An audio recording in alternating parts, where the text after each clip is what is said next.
EPS 1995 की मांगे पूरी करो और नहीं तो आने वाले लोकसभा चुनाव में भाजपा की दुकानदारी बंद हो जाएगी। इनको पेंशन मिल रही है वो बहुत ही कम है, उसमें जीवन यापन नहीं किया जा सकता है।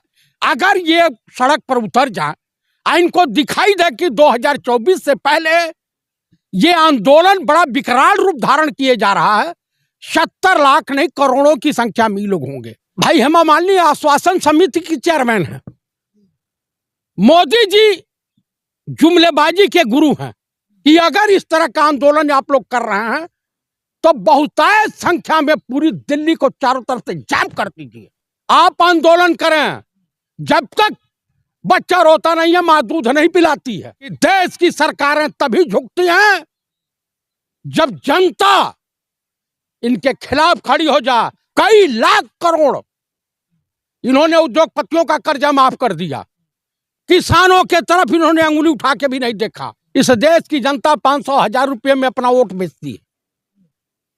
सरकारें समझ रही हैं, बीजेपी समझ रही है कि जाएंगे कहां। जिनका पैसा कटा है, जिनकी पेंशन इतनी होनी चाहिए, जिनको मेडिकल की सुविधा इतनी होनी चाहिए, तब यह सरकार झुकेगी। भारत पाकिस्तान हिंदू मुसलमान से किसी को रोजी रोटी नहीं मिलने वाली।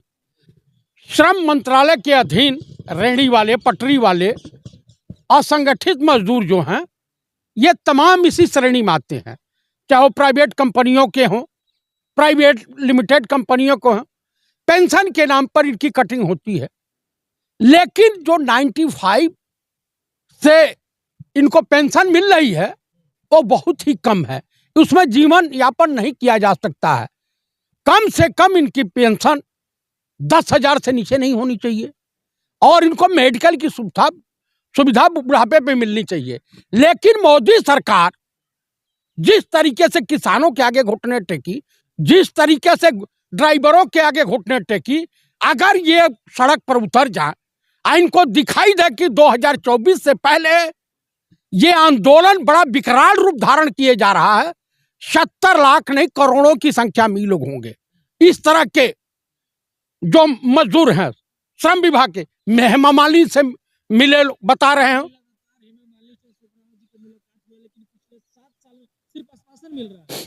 भाई हेमा मालिनी आश्वासन समिति की चेयरमैन है। मोदी जी जुमलेबाजी के गुरु हैं, यानी गुरु घंटाल भी कह लीजिए। अभी देखिए कितनी शिक्षालेतर हो रही है। तमाम मुद्दों को लेकर के देश का प्रधानमंत्री मुद्दा से भटका दे रहा है जनता को। लेकिन मुझे उस संगठन से के प्रति हमेशा लगाव रहा है। मैं ये चाहता हूं, भारत सरकार से मांग करता हूं और उन तमाम असंगठित मजदूरों से ये अपील करता हूं कि अगर इस तरह का आंदोलन आप लोग कर रहे हैं तो बहुतायत संख्या में पूरी दिल्ली को चारों तरफ से जाम कर दीजिए। न दिल्ली से बाहर कोई जा पावे, न दिल्ली के अंदर कोई आ पावे। यानी चाहे वो सब्जी हो, बाहर से जो भी दूध दाद सब आ रहा, जब तक ये सरकार घुटनों के बल बैठ नहीं जाती। और ये काम आप लोग करें कि ये उग्र प्रदर्शन करेंगे। PS 95 के लोग तो उग्र प्रदर्शन की बात नहीं मैं कर रहा हूं, अभी तो कह रहे रोड जाम करो। महात्मा गांधी के तरीके से सत्याग्रह चला करके आप आंदोलन करें। जब तक बच्चा रोता नहीं है मां दूध नहीं पिलाती है। तो मेरे कहने का अभिप्राय यह है कि देश की सरकारें तभी झुकती हैं जब जनता इनके खिलाफ खड़ी हो जाए। इनको लगा कि इनकी दुकानदारी बंद होने जा रही है, इनका राजनीतिक कैरियर समाप्त होने जा रहा है।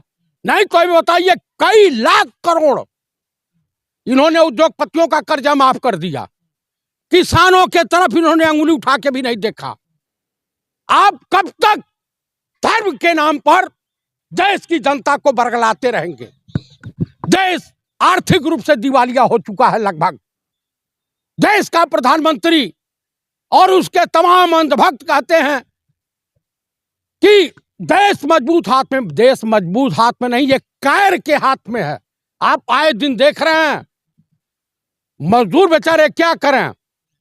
जब काम ही नहीं है, लोगों के पास पैसा नहीं है, तो रोजगार मिलेगा कहाँ से? लेकिन इतनी बड़ी संख्या बल है उनकी, फिर भी सरकार चुनाव में डर नहीं लग रहा क्या? सामने 2024 का चुनाव है। अरे सब भाई, कम से कम इस देश की जनता 500,000 रुपये में अपना वोट बेचती है। सरकारें समझ रही हैं, बीजेपी समझ रही है कि जाएंगे कहां। राम मंदिर बन ही रहा है। आपको एक कहानी और सुना दूं। बताइए। राम लला को छोटा दिखाया गया है और इस देश के प्रधानमंत्री को बड़ा दिखाया गया, अंगुली पकड़ा करके राम लला चल रहे हैं। तो आप, मेरे कहने का अभिप्राय यह है कि इस देश के लोग लगभग रूप से, मानसिक रूप से गुलाम हो चुके हैं। लेकिन उनका क्या, जो लगातार, ये तो बुजुर्ग है ना, प्रदर्शन का किसी का पैर कटा हुआ, किसी का हाथ कटा हुआ, फिर भी ना पक्ष सुन रहा, ना ही विपक्ष भी तो नहीं आवाज उठा रहा उनकी। विपक्ष के पास ही गए कहां? तो विपक्ष का फर्ज नहीं बनता है कि क्या? नहीं, विपक्ष के पास गए कहां ये लोग? आप बताइए कि जितने भी धरना प्रदर्शन हो रहे हैं, आप बताइए ड्राइवरों की मांग क्यों मानी जा रही है? आज यहाँ पे क्या बोलते हैं, उत्तर प्रदेश में पुलिस और ड्राइवरों के बीच में ईंटा पत्थर चला है। पुलिस हवाई फायरिंग भी की है, पता नहीं कोई घायल हुआ है या नहीं हुआ। तो मेरे कहने का, आपको प्रदर्शन करना पड़ेगा, आपको सरकार को झुकानी पड़ेगी। सरकार को यह भय होगा कि अगर हम इनकी बात नहीं मानते हैं तो हमारे खिलाफ ये वोट पोल कर सकते हैं। सवाल खड़ा होता, लगातार 2023 में कितने प्रदर्शन, प्रोटेस्ट हुआ, लेकिन किसी की मांग पूरी हुई क्या? अरे भाई, यही पालमान बेटियां प्रदर्शन की, क्या उनकी मांगे पूरी हुई? जब इनको ये लगा कि जाठों का अपमान हुआ है, बच्चियां रोने लगी, अपने मेडल वापस करने लगी, पूरे विश्व में छिछालेदर होने लगा, तब कुश्ती महासंघ को भंग कर दिया गया, उसके अध्यक्ष को निलंबित कर दिया गया कि भाई चुनाव है, 40-50 सीटें हमारी कम हो जाएंगी दिल्ली एनसीआर के इलाके में। तब जब सरकार को लगेगा कि ये असंगठित मजदूर जो हैं, ये प्राइवेट लिमिटेड कंपनियों के मजदूर हैं, जिनका पैसा कटा है, जिनकी पेंशन इतनी होनी चाहिए, जिनको मेडिकल की सुविधा इतनी होनी चाहिए, तब यह सरकार झुकेगी। आपने बोला विपक्ष से बात करने के बाद उनकी मांग पूरी हो जाएगी। पूरा करेंगे क्या कि चुनाव से पहले तमाम लोग वादा करते हैं? आप बता दीजिए, मैं किसी दल का नाम नहीं लूंगा। 2014 से पहले सरकार थी, जिसके यूपीए गठबंधन के पीएम थे माननीय डॉक्टर मनमोहन सिंह। एक पेन से 1 मिनट के अंदर देश के किसानों का कर्जा 75,000 करोड़ माफ कर दिया था। किसी उद्योगपति का कर्जा नहीं माफ किया, किसानों का माफ किया। इस देश की सरकार, इस देश की जनता धर्म के और फर्जी वाड़े के चक्कर में बह करके अपनी तकदीर खुद फोड़वा ली। आप बताइए, डॉक्टर मनमोहन सिंह बोलते कम थे, लेकिन काम असरदार करते थे। देश की जनता को सोचना चाहिए कि मंदिर मस्जिद से, भारत पाकिस्तान, हिंदू मुसलमान से किसी को रोजी रोटी नहीं मिलने वाली।